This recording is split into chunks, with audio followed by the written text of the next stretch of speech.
how should we think about stock and flow in information systems? And I've been doing a series on my other channel, my economics channel, on this book, which is a book on thinking in systems. It's a classic book. And on this channel, where I'm thinking about social media and information distortion and power over the information sphere, things like that, I really wanted to develop a way of thinking about information systems, where information includes social media, search engines, social networks of academics who share information with each other. There's a lot of different ways we get information. And if we have a problem with our trust in some of the places where we're getting information, perhaps academia, perhaps journalism, then how do we think about the health of the information sphere we live in? So in this video, I'm really just playing around with what do we mean by the stock of information and what would flow look like when we're thinking about each type of stock. And here are some different types I came up with. So my first thought was the stock of information out there, like what information is in existence, is the stock, right? That when scientists make a new discovery or when a journalist uncovers a scandal, that's adding to the stock of available information. But the more I thought about it, the more complex that became. Does this mean true information or does it mean validated information? Because a lot of times what we're encountering when we look at the online space is that we encounter a piece of information that is actually false or misleading. And another problem here is because of the epistemology, we can't ever prove things definitively. We can only disprove things. So any given fact in our body of information, in our stock of information, could always be disproved by some new thing that comes to light. Another problem we have here is that sometimes information is created and then it gets lost. Like there are tons of books that academics from the past have written that nobody reads. So if someone needed to tap into that information, they're not even going to know that they need to look on that book on the last shelf of the library that nobody's read for 30 years, that the person's dead who wrote the book. So essentially that piece of information has fallen out of the information sphere. And of course, that's going to be part of our flow process, is building in forgotten information. But this gets at the idea of actually, if we're talking about knowledge or information as the stock, maybe what we actually mean is information that is connected into the network of people alive and thinking and connecting to the internet today. Another complexity when we're trying to define what is the stock of information is the fact that there's a difference between facts, like individualized facts, and frameworks for thinking about the world, where a framework is basically interconnected facts. It's not just the facts, it's how you perceive the facts to relate to each other.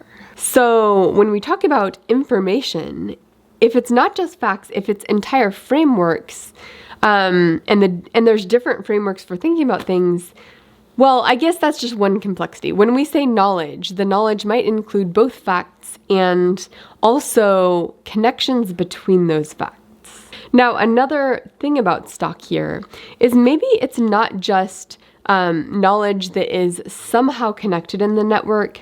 Maybe the knowledge should be weighted by the likelihood that people will actually use it. Because maybe there is that one book in the back of the library that one professor knows about, but if people are trying to draw from the pool of information, the only way they would ever draw from that book is by personally knowing that professor and knowing that she is the one to ask. So perhaps the information in our stock of information should be weighted by how much attention does that information get in our current system? How many professors know about it and understand it? How high does it show up in a rank for a Google search on that topic? Now, all of these are just different ways of defining stock. You could have a really vague definition, such as knowledge out there. You could have a more specific definition of stock, such as information weighted by the attention it gets in our system. We're really just playing around with ways of thinking about what is the information system. Now, the last complexity that came to my mind is maybe if we're weighing this information by something, maybe that information should be weighed by its importance, by how frequently do people need to use that piece of information. Because if there's a piece of information out there that exists, and maybe you can Google it if you want, but there's no reason anyone would ever want that piece of information for any valid use, is that in the information sphere? Well, yes, but perhaps it should be weighted less heavily than something that is Googled a zillion times an hour. And for this, we might think, how many atoms are in the lead of a pencil? Maybe that piece of information exists, but nobody really needs to know it. If we ask the question, how many people go through the Heathrow airport per day? That's a piece of information that might matter a lot to, say, the businesses that are open in Heathrow Airport. That might matter a lot for the traffic controllers, for the people who are incentivizing flights and subsidizing flights. There are a lot of different parties that may care about that particular piece of information. So should those two pieces of information receive the same weight in the system? Okay, so that's just some thoughts on what we mean by the stock of information or the stock of knowledge. And obviously we might want to set this up so that we can think about how do we make sure the stock of knowledge is growing and that the quality of that stock is improving over time. Like if there's false information mixed in with the true information, we would want some kind of system that leads to a greater and greater percentage of true information over time. And one of the problems we might have in the modern age is with the advent of the internet, that suddenly dramatically increased the stock of information out there. But it might have dramatically decreased the average quality of that stock of information. And that's really one of the things we're wrestling with as we try to get a handle on why are things so crazy right now. Okay, so let's think a little bit about the flow of this. So we have inflow and we have outflow of information. And obviously inflow of information might be academic research, scientific studies, journalistic discoveries. The inflow of information could be new observations where those observations are made by anyone in the world. So if a kid witnesses a crime, but no journalist or no academic witnesses it, is that adding to the pool of information out there? And I would say, yes, it is. There's someone out there who knows something that's now part of the body of information. Now, of course, that might be weighted less based on this attention weight that I'm talking about. But if anyone out there knows it, then it's technically information that could be tapped into if need be. Now, if we take one of our more complex definitions of the stock of information, such as information weighted by attention, then suddenly social media algorithms are going to play a big role in terms of the stock of accessible information, like accessible to people who might need it. And similarly, journalists' interests in certain topics might also drive which information is accessible, which information is known.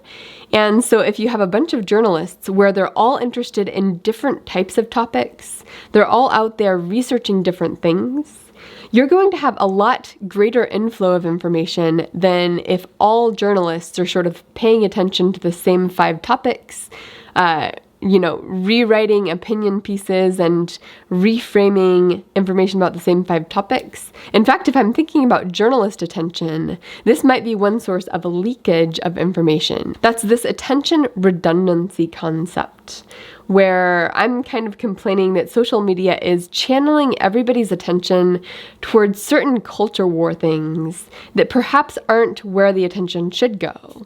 If people's attention were more scattered towards different things, we would have higher quality information coming into the system. So we should acknowledge here that depreciation of information might be relevant. And when I teach healthcare economics, I talk about how when medical students graduate, their knowledge of the medical body of information depreciates over time as they have less and less contact with the direct latest and greatest new research studies, unless they keep their medical education up to date by reading the latest journals and by paying attention to academic medicine. So information can depreciate over time. If we're looking at the version of information stock that is weighted by attention people pay it, then that's a scarce resource. People's attention is a scarce resource. So you can have situations where information attention gets crowded out by something else. And I think that's related to this attention redundancy problem that I'm worried about with social media. Okay, why is it even useful for us to talk about the stock and flow of information? And I think one of the reasons is if we want to fix some of the problems we have going on in the world, a lot of those problems are information-based. And these are problems of misinformation, disinformation, misleading information, information that's motivated by money or power or whatever. And if we want to fix those problems, we need a robust framework for thinking about what the problem is, how we fix it on an international level, systems and feedback loops that might lead to fixing that problem. So yeah, I think this is an important exercise. Now, this video really is me just thinking out loud about this problem, but I think we need more people who are paying attention to what is going on with the way the information sphere is structured.